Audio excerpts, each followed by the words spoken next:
5G physics में student आज हम न्यू कंसेप्ट डेमोस्ट्रेट करने वाले हैं। Resultant force student, resultant force student वो सिंगल फोर्स होती है which replaces two or more than two forces and it gives the same effect as is given by individual forces.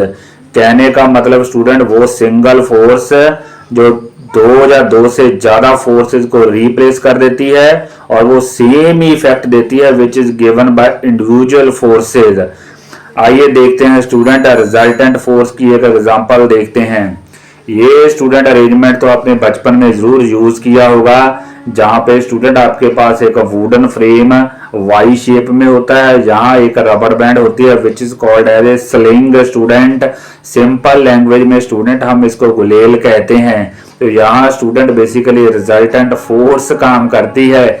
आइए समझते हैं student कैसे वो काम करती है। अगर पीछे से देखें स्टूडेंट तो यहाँ स्टूडेंट हमारे पास एक स्टोन होता है, जिसको स्टोन को हम इस रबर बैंड में कुछ ऐसे अरेंज करके पीछे की तरफ स्टूडेंट खींचते हैं लाइक दिस।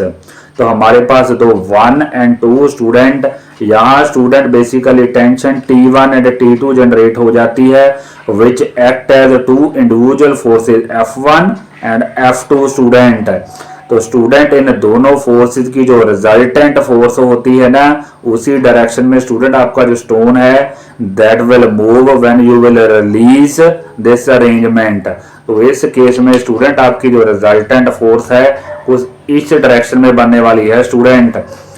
तो ये जो स्टूडेंट आपको पीछे दो अरेंजमेंट 1 and 2 नजर आ रहा है, these are basically individual forces and आपकी जो रिजल्टेंट फोर्स है that will act in this direction. तो जैसे ही स्टूडेंट हम इस अरेंजमेंट को रिलीज करते हैं तो आपका resultant force will move the object in forward direction.